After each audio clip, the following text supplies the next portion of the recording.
You don't want none!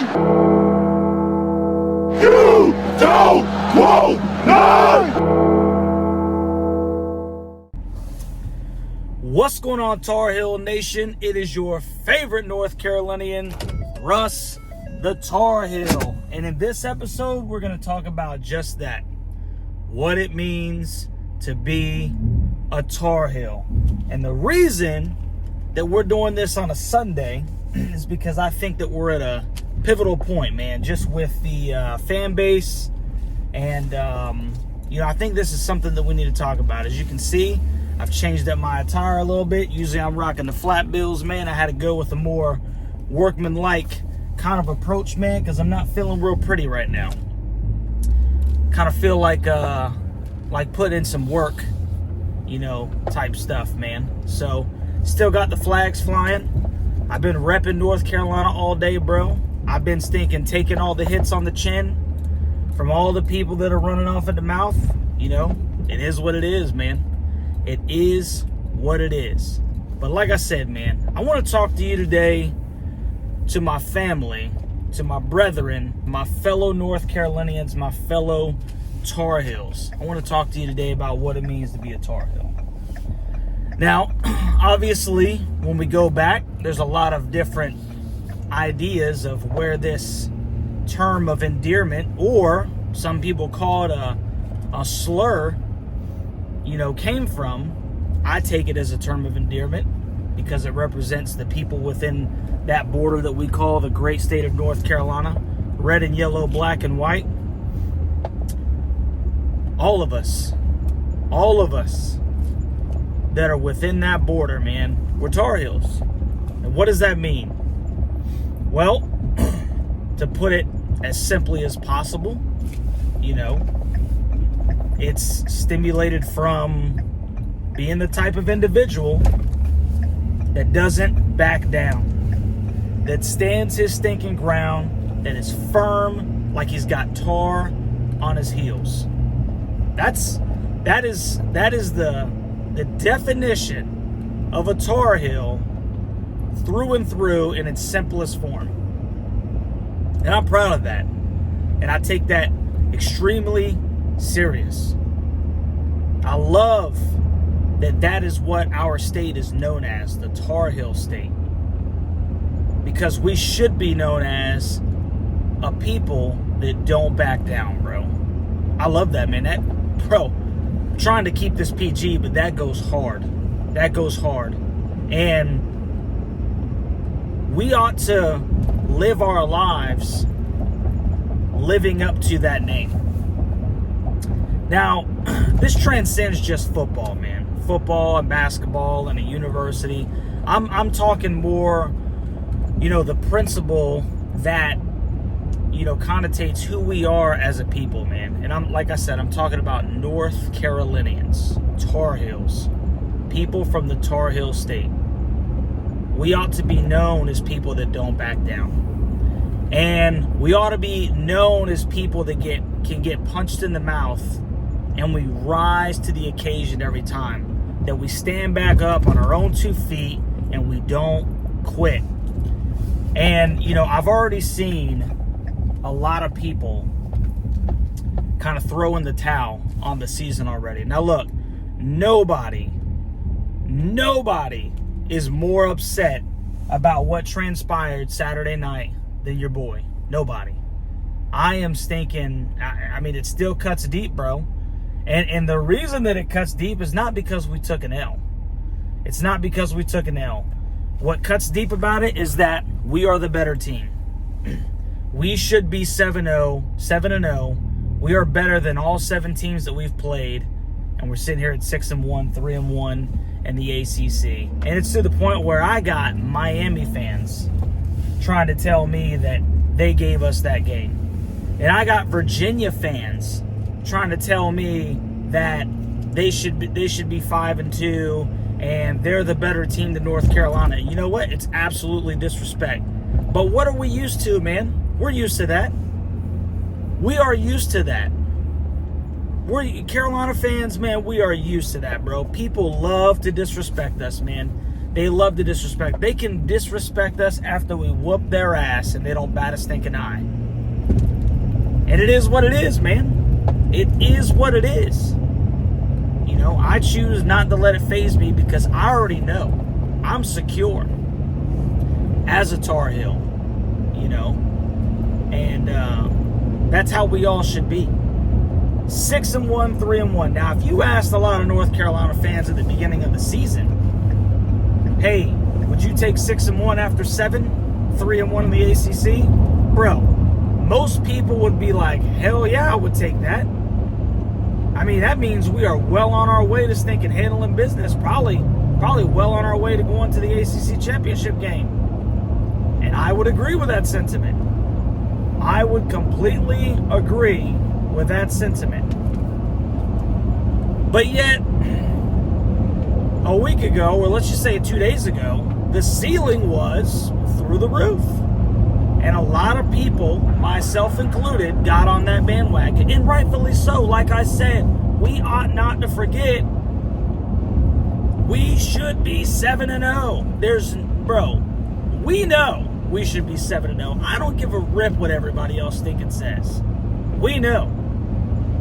But we took an L. So where do we go from here? Do we lay down? Do we whine about it and cry about it? And every year this is what they do to us? Or do we stinking band together and support each other, win, lose, or draw, and we rally together as a team, as a family, despite the odds that are stacked against us already? That's what we should do. That's what we should do, man. Because once again, yes, we're talking about college football. Yes, that's what this channel revolves around, college football and college basketball. But the principles that we find throughout this game that we love, that us as North Carolinians, that we band around on a Saturday to watch and to root for and cheer, they transcend football. And so if you're one of those individuals that will so easily give up on a team when they're 6-1, then I would say that there's a very high probability that you're the type of person that whenever they experience any kind of pushback, any kind of adversity, you throw up your hands as well. You know, we lack in our culture today loyalty.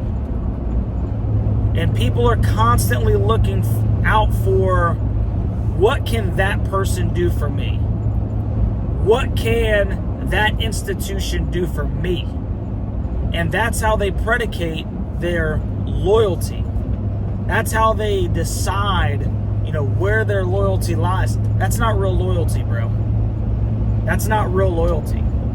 Loyalty is standing firm and standing by, win, lose, or draw. It's being proud of where you're from, and it's thinking holding the line, bro. That's loyalty. Sometimes you're not going to like it. Sometimes in your job, sometimes in life, you know, whether you're a child, whether you're an adult, there are going to be people who have authority over you, and you're going to not like what they say. Sometimes you're not going to want to stink and do it. You got friends, you got family, you got all these things that make up the community that we're in. And, you know, sometimes we fight, sometimes we argue, but a real good family, we get through those things together. And, you know, it's just a little disturbing to me that we got so many people that are already ready to jump off the ship, man. You know, and like I said, I empathize, I sympathize with the pain, because it is inexcusable. It is unacceptable. It's not Clemson. It's not Florida State. It's lowly old Virginia. And, you know, I got UVA fans that are in there talking about how they're the better football team. I mean, And what can you say? They whooped our ass last night. They played their best game of the year, coupled with our worst game of the year, and they got all the bragging rights in the world, man. And what can you say? What can you say, man? And that's what's so terrible about it. Football is not like baseball. Baseball, 3-game series, you can take a day off, as long as you get those other 2. You know, a little 3-game set. Football is not like that. Here's your chance. College basketball, when you get into conference play, you know, most of these teams, Duke, State, you know, a lot of these teams that we play, we'll get an opportunity to get them back if you drop one. Not in college football. College football is different in that every game is of the utmost importance. And that's something that we've obviously not gotten the grasp of just yet. And I don't know if we ever will. I don't know if we ever will. You know, I've said, you guys that have been listening for a while, man, you know, I said at the beginning of the year, this is the window. 2023 is the window. And obviously for the CFP talks, I believe that window is basically shut. There is no more window. AP polls just came out, man. Carolina has somehow only dropped 7 points. I don't know how in the world that happened. I guess it's because even the pollsters know that if we would have just ran the damn football, we'd be 7-0, and we'd have crept up maybe another 2 spots. Maybe it's a little grace and mercy for the poor coaching decisions that were on display that game on both sides of the football. We'll talk about it in a second. Because I got to get a little bit more off my chest before I move on from this football game.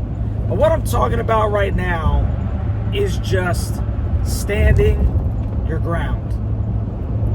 Being loyal, sticking with your family, and not letting a little adversity get you just all emotional and out of character and throwing your hands up. That's what this is about. That's what this segment is about. Now, some people will take heed, and some people will be like, who the hell are you? Well, you know what? I'm just your stinking brother, bro. That's it. I'm just your brother talking to you right now. Sometimes family don't want to listen, man. Okay, do you, bro? But you're not going to be able to say I didn't tell you. You're not going to be able to say I didn't tell you, man. Be a Tar Heel. Be true to the name that was given us as the people of North Carolina, bro. Be true to it, man. Stand with your team. Win, lose, or draw. Because if we're shoulder to shoulder, we'll get through it together, man. We'll get through it together. And that's what the Tar Heel Huddle is about. We're going to have L's, bro. We're going to do that. We're going to have them. And it's going to be disappointed, and we're going to fight and fuss and be frustrated. We're going to be frustrated with the coaching staff. We're going to be frustrated with the players. We're going to be frustrated with the fans. We're going to be frustrated with all that. But it doesn't change where we're from. It doesn't change who our team is. Don't let it change you, bro. Be a Tar Heel. Like you got tar on your feet, man. And stand firm. Stand your ground. Hold the line. Through sickness and in health, that kind of stuff. Like a marriage, how it's supposed to be. Where there is no opportunity for divorce, bro. It's till I die. I'm a Tar Heel till I die. Couldn't be anything else. And I couldn't possibly be nothing. I gotta be a Tar Heel. It's who I am. And that's who we need to be as a fan base, bro. That's who we need to be as a fan base. So that's my little stinking spiel about being a Tar Heel, man. Think about it. Think about it before you throw them hands up and say, I'm done. I'm tired of this crap every year. I get it, bro. Sometimes you got to be bigger.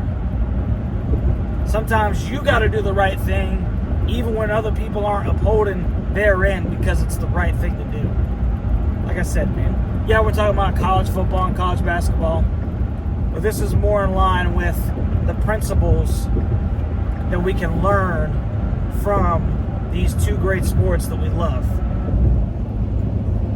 Now, before I get the Virginia game out of my system, or at least attempt to, I don't even know if this is going to do it either, but I want to talk about a couple things within the culture of Carolina football, especially that bothers me, you know. And once again, this is a family. This is my opinion. You are entitled to your opinion. If you don't agree, that's why we have a comment section, and you can comment down in the comment section. Russ, you're full of crap. Russ, you don't know what you're talking about. This is what it really is, etc., etc. You know your boy's going to respond to you. You look at every comment on all these threads, bro. I respond to everybody. And your boy works 70 hours a week because I'm invested and I'm not going anywhere. But during Mac's press conference, and let me preface it by this, man. I love Mac Brown. I think Mac Brown is a fantastic coach. He has really changed. You know, you gotta admit, man, he's changed the ceiling from what we were looking at in the last couple of years of the Larry Fedora era. I mean, it went from really bad to we're getting pissed off about being 6-1. So, you know, let's just keep things in perspective. I love Mac, but he did say some things in the press conference that were a little disturbing to me. And you know, sometimes you're you know, in the heat of the moment, you know, you're not practicing your statements back to the press. You know, maybe you worded things wrong. I don't know. I'll give him the benefit of the doubt. But I do, just in case, want to talk about these things because it does seem to be something that is tolerated within the Carolina program. And I'm just going to go ahead and say this off the jump. Every single year, and people will make fun of Carolina fans, me included. I mean, me especially. I get it all the time from these teams that have national championships in their history. You guys have never won a title. Who the heck are you? Hey, listen.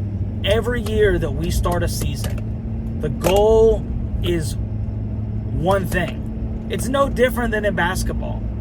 The goal is to win every single game and to win a national title. Period. There should be no other goal at the beginning of the season. Now, obviously, based off of how the season goes, you adjust your goals because the ceiling can either, you know, it can drop. Just like the Tar Heels ceiling has unfortunately dropped. But even though the ceiling is dropped, it doesn't mean that we're not trying to smack our heads on that ceiling.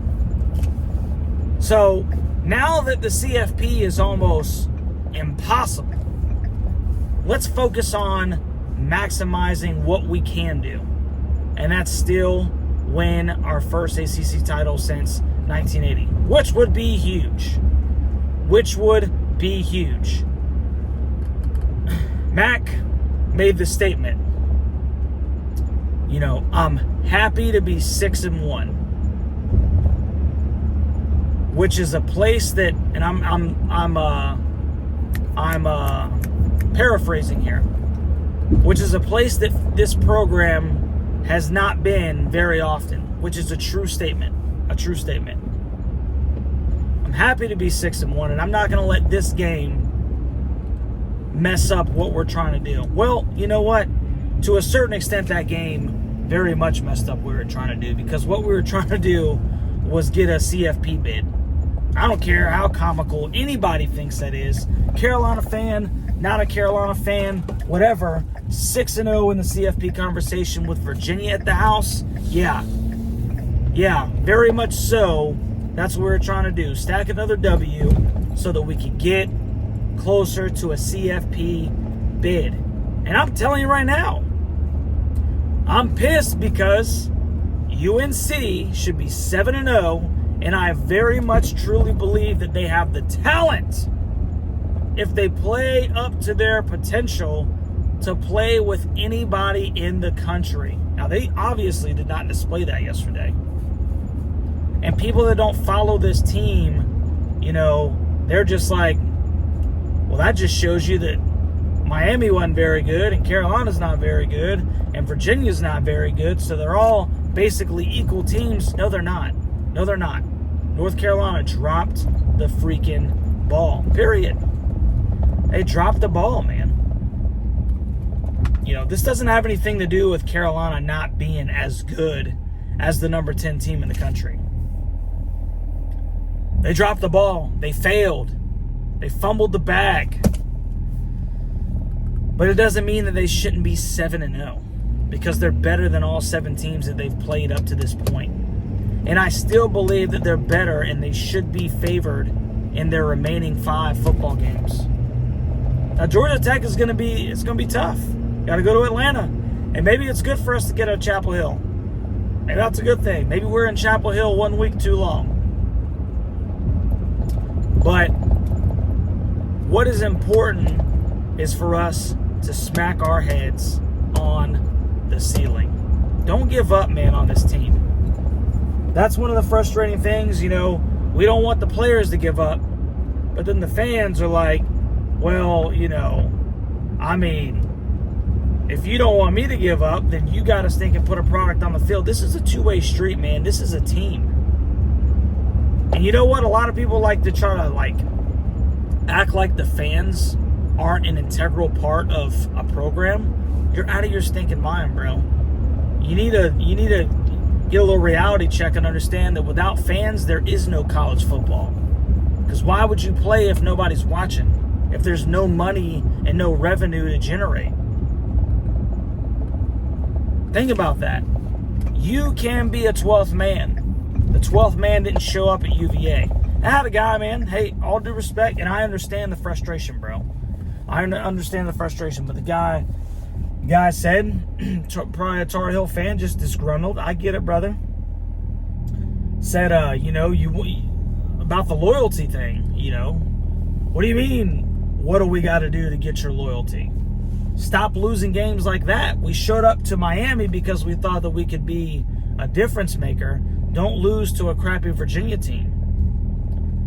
Well, how do you know that you couldn't have been the difference in that UVA game? And if there was 20,000 more Carolina fans in the stands, how do you know that you weren't the difference? And you say the players let you down, or the coaching staff let you down. Has it ever occurred to you that maybe you let the players down? Like I said, man, I'm just saying. I don't live near Chapel Hill. I was born and raised in North Carolina. I spent the first 18 years of my life there until I enlisted in the United States Army. Okay? And then that has taken me all over this great stinking country. I'm unfortunately not there. I can go to one game a year because your boy still got to stink and go to work. I got a family to provide for, and you know what? It is what it is. But for those in that area, hey man, get to a game. It's a rivalry game. Man, I would have loved to go to that Virginia game. The weather was perfect. The only crappy thing is that the product on the field was atrocious. And I'm sorry, because the fans that were there, the students that were there, they deserve better than that. You know what, those kids, those athletes that were 6-0, number 10 in the nation, they deserve better than that. That coaching staff, they deserve better than that. And look, there's plenty of blame to be pointed to go out, man. Plenty of blame to be going out. But what I cannot stand, as I'm talking in a loop here, is this idea that we should be happy with 6-1. No, we shouldn't. We should be pissed off because we should be 7-0. Period. No excuses. We are better than all 7 teams that we've played thus far. Henceforth, we should be 7-0 and pissed off that we're 6-1. It's not okay to be mediocre. It's not okay to not be as good as you truly are. It's not okay. And that bothered me when Max said it. Like I said, maybe he just misspoke. I don't know. Maybe internally, he feels the same way that I do, but he has to say what he has to say in front of the media. Okay. I get it. Another thing that bothered the crap out of me. It bothered the crap out of me. And look, we're talking about the head man, the coach, who I love and I admire, and I'm glad that he's here. Pissed me off. They asked him about Omarion Hampton. Why wasn't he more involved in the running game? Oh, well, he rushed for over 100 yards. I don't think that was it. Ha! Coach, you don't think that was it? I mean, I'm not saying that was the sole reason. Carolina couldn't stop the damn run to save their life. A lot of that had to do with scheme. A lot of that had to do with stinking scheme. Hey, I thought long and hard about this, man. And if you're still here, I'm going to tell you a story. I played at a very small private school in Fayetteville, North Carolina. We went to the state championship my senior year. I played safety, and we were punishing everybody all the way up to the state championship game. I'm going to tell you why scheme matters. For the title game, for the state championship game, the North Carolina Independent School Athletic Association North Carolina State Championship game, we switched our defense to a 3-4 against a team that ran a lot of fullback dives, which allowed their linemen to get up at the linebacker level, the second level, and just completely disrupt, us being able to get downhill and make tackles. This is a running football team. We went from stacking the box, loading the box, to a 3-4 scheme. And you know what? They ran all over us. They nickel and dimed us down the field. We had the much better athletes. But we lost in large part due to the scheme. That Virginia team, once again, we didn't stop the run. It's not that we couldn't stop the run. It's because we didn't do what we needed to do to load that damn box and make Tony Muskett beat us in the air with zero coverage. You got to make it where you got to make it to where they can't run the football, and they ran the football all over us. So, a lot of this is attributed to scheme, But, back to, Omarion, he ran for over 100. I don't think that was the issue. Omarion Hampton should have had at least 30 carries. The kid's got the frame to take it. You're not going to hurt him. I don't know why we got to be so soft with these kids these days, man. You think Omarion Hampton didn't want those touches? You think he didn't want to put that football team on his back? Of course he did. So give him the damn ball, especially when Drake is not having his best game. Drake did not look good last night. So get out of there with the damn W and move on to the next game. Nope, couldn't do that. And now here we are at 6-1. But you know what? All that to say this, now that I got that off my chest.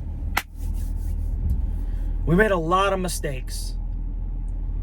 It was a systemic failure across the entire North Carolina program. The fans failed the players. The students failed the players.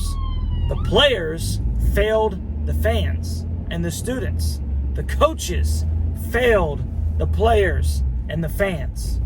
Everybody has a reason to point fingers at everybody. And that's okay, because that's what we're going to do. Sometimes people got to be told, hey, bro, you jacked up.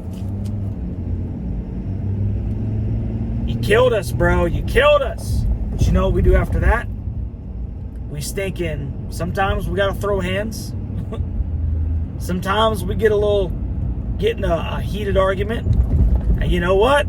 After that, we stink in man up, we hug it out, and we move on as a family. That's what we do. And that's what you should do. Because that's what I'm going to do. Because that's how I'm built. That's how Tar Heels should be built. We're built different. So take that to heart, man. Be a Tar Heel. Be a Tar Heel. If you haven't already, man, please like, share, and subscribe. Let me know what you think about this little segment down in the comments, man. Let me know what you think. What does being a Tar Heel mean to you? Not just as a fan, but as a man or a woman. Let me know. I'm genuinely interested. And are you going to stand your ground like you got tar on your heels? Are you going to live up to your name? I love you guys, Tar Heel Nation. Like, share, subscribe, comment down in the comment section. And we'll see you on the next one, baby. Go Heels.